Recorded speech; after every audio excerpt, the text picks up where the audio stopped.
Olá pessoal, sejam todos bem-vindos ao canal A Escrita do Universo. Estamos na aula 036 de Física, preparatória para o concurso da Petrobras 2024. É um tema bastante interessante, em que nós vamos ver a cinemática escalar e vetorial, velocidade escalar e velocidade vetorial. Então, vamos lá? Então, pessoal, conforme eu falei, nós vamos ver dois temas interessantíssimos da física: cinemática escalar e cinemática vetorial. Muito bem, aqui eu gostaria de fazer a divulgação do meu e-book, contendo todo o conteúdo do edital de 1 a 10, como você pode ver aí. E também a questão do curso preparatório para o concurso da Petrobras 2024, que caso você tenha interesse, pode escrever para o meu e-mail stackfix@gmail.com. Aqui nós temos uma questão que caiu na Petrobras em 2023, em abril de 2023. Esse tema é bastante interessante, que envolve as leis de Newton. Na verdade, é um tema que você tem que falar sobre a teoria, sobre as três leis, né? Que as leis de Newton são válidas para todos os referenciais inerciais. Na verdade, sim, as leis de Newton são válidas para todos os referenciais inerciais. Ou seja, aí é que tem o problema da questão, né? Aqueles que estão em movimento uniforme ou em repouso. As leis de Newton ela valem para o movimento retilíneo uniforme, tá? Então, porque se você tiver, por exemplo, um movimento uniforme, mas se ele for circular e não retilíneo, se você tiver o MCU, as leis de Newton não são mais válidas. Você tem a primeira lei de Newton, né? Ela não é válida. Você vai ter uma força centrípeta como força resultante. Então, se você tem uma partícula se movendo em um movimento circular para lá com uma velocidade v, tá certo? Ela tem uma força centrípeta puxando ela ao centro. Essa força centrípeta é dada pela seguinte expressão: força centrípeta é massa vezes aceleração centrípeta. A aceleração centrípeta é v ao quadrado, que é a velocidade desse móvel, dividido por r, onde r é a distância do centro a qualquer ponto da circunferência, ou seja, é o raio. Então, a força centrípeta é uma grandeza vetorial, a velocidade é uma grandeza vetorial. Vê que interessante? E nós temos as leis de Newton valendo para um movimento retilíneo uniforme e não para um movimento circular uniforme, porque aí a gente vai ter uma força centrípeta, uma força resultante. Tudo bem? Então, esse exercício, ele não é certo. Na verdade, esse texto está errado. Tudo bem? Então, vamos prosseguir. Aqui nós temos também uma outra parte que é da teoria. A quantidade de movimento Q, ela é uma grandeza vetorial, não é uma grandeza escalar. E ela é o produto da massa vezes a velocidade, que também é uma grandeza vetorial. A massa é uma grandeza escalar.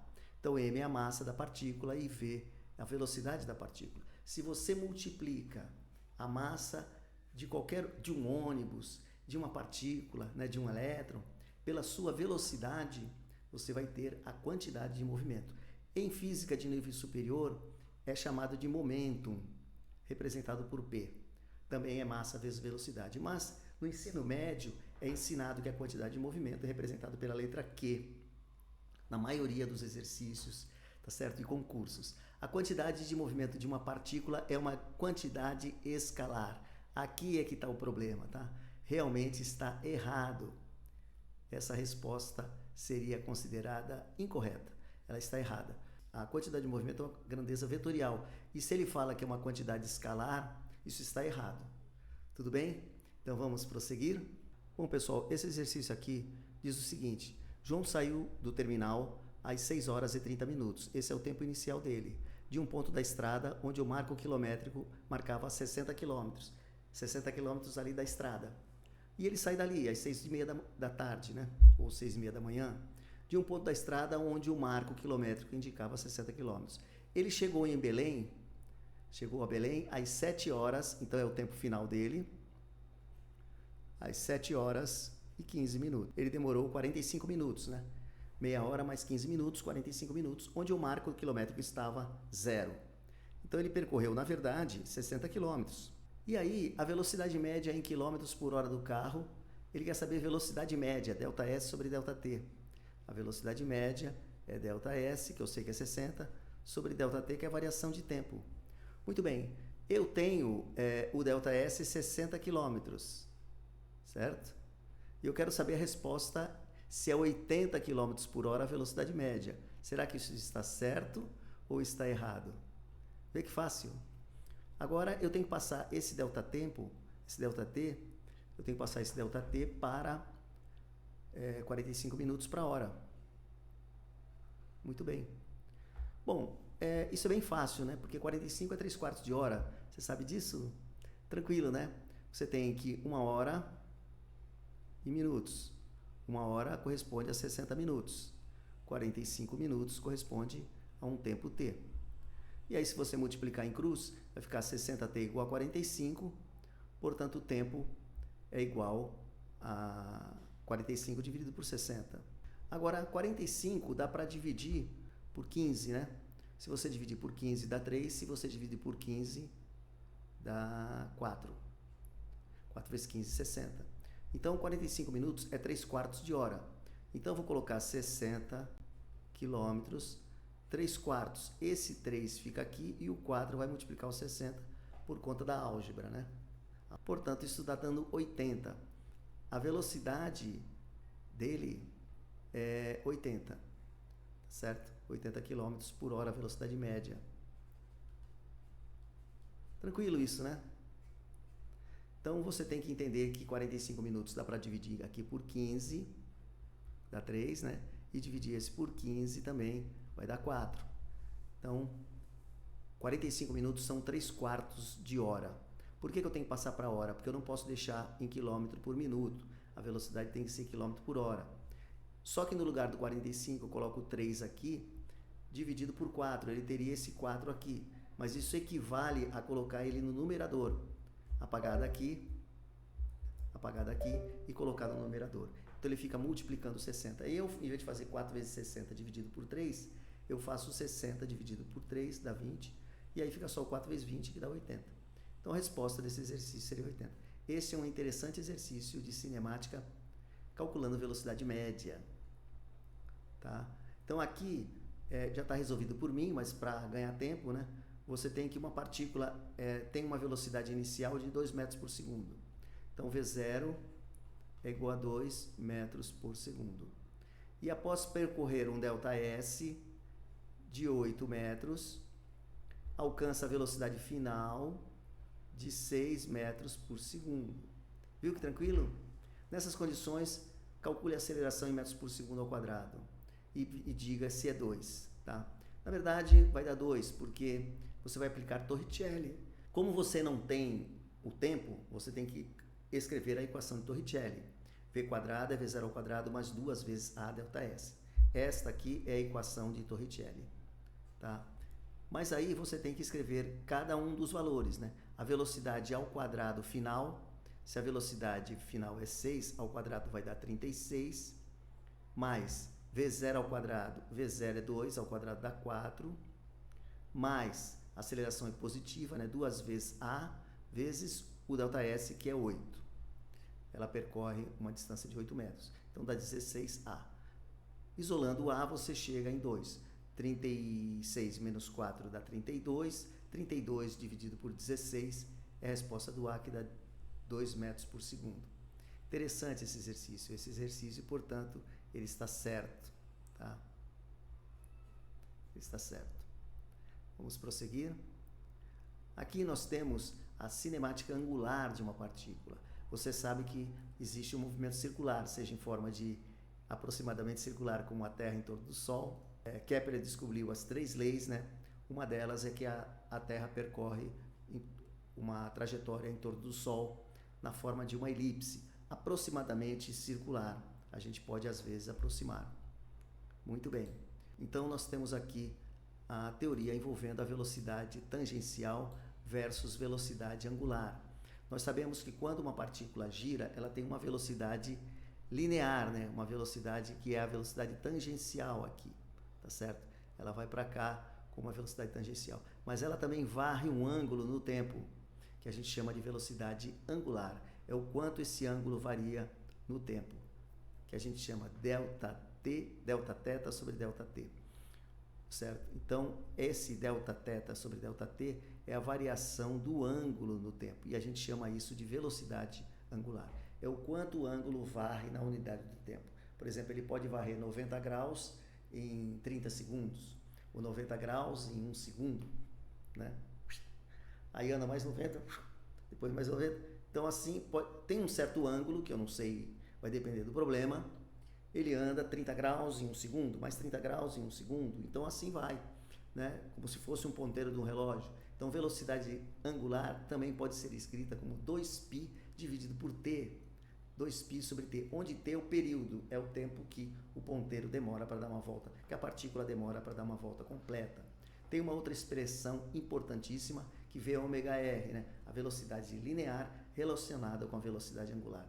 Se vocês não viram, vejam os vídeos anteriores que eu trabalhei já em cima desse tema, né? A velocidade linear ou a velocidade tangencial é a distância que ela anda uma volta na circunferência inteira, que é o comprimento da circunferência, chamado de 2πr, dividido pelo ΔT, que é o período, tá certo?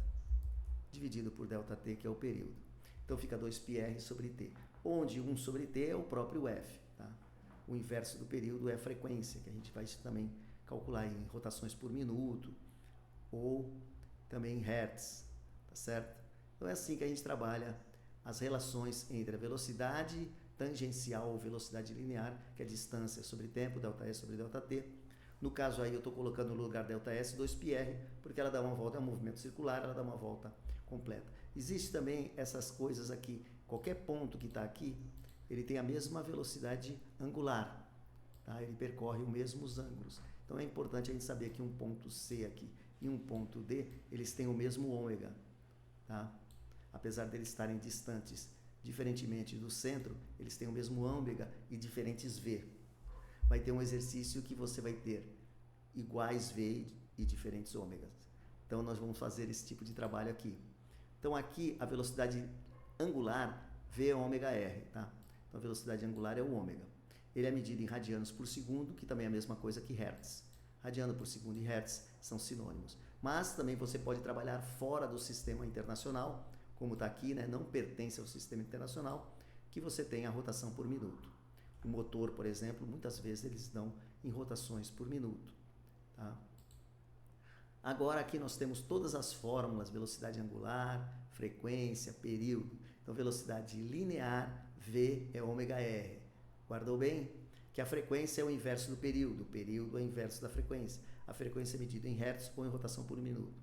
E se você fizer uma manobra algébrica aí, você acaba descobrindo que a velocidade pode ser escrita como 2πrf, onde f é a frequência. Então, você tem esta fórmula importante para calcular a velocidade em termos do raio e da frequência de giro. Então, o ômega é Δθ, o ângulo que ele varre no tempo, que também pode ser escrito como 2π sobre t, e o ômega 2πf. Tá? Aqui são os exercícios que podem cair, né? Nesse tipo de exercício, a velocidade linear de A é igual à velocidade linear da roldana B. Então, qualquer ponto aqui de uma roldana e da outra tem, na extremidade, tem a mesma velocidade tangencial, certo? Porém, diferentes velocidades angulares. Nesta situação, nós vamos ter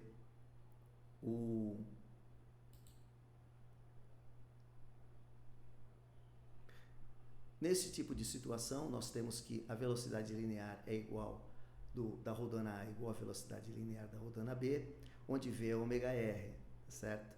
Analogamente, a gente tem aqui a velocidade para as correias acopladas, né? A gente tem que as velocidades lineares serão iguais, e V é ômega-r. Então, eu coloco os rótulos aqui. Ômega do A, o raio do A, que são raios diferentes. O raio do A e o raio do B são diferentes, o problema vai dar, né? E aí vai pedir para você calcular alguma frequência. Muito bem. Esse exercício aqui, também ele é de cinemática, na verdade, de movimento circular uniforme, né?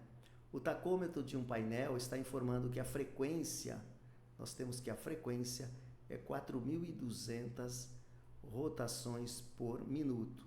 Se eu dividir por 60, eu vou ter em hertz, tá? Então, porque se eu dividir por 60, né, por minuto, então o que é minuto? 60 segundos. Então, eu vou dividir por 60 para achar em hertz, Se eu dividir esse número por 60, a rotação deixa de ser em RPM e passa a ser em Hertz, ou seja, rotações por segundo. Esse zero corta com esse zero, portanto, quanto está dando a frequência? 42 dividido por 7, 7 vezes 6, 42, dá um 7 aqui, mas tem um zero aqui, né? Portanto, dá 70 Hz. Olha que legal! Passei de rotações por minuto para rotações por segundo ou Hertz. Aí ele fala, já sei o F, né? Aí podemos afirmar que a velocidade angular, né, de rotação desse motor é 420 pi. Usar o pi igual a 3, né? Isso vai dar 420 pi. Vamos ver.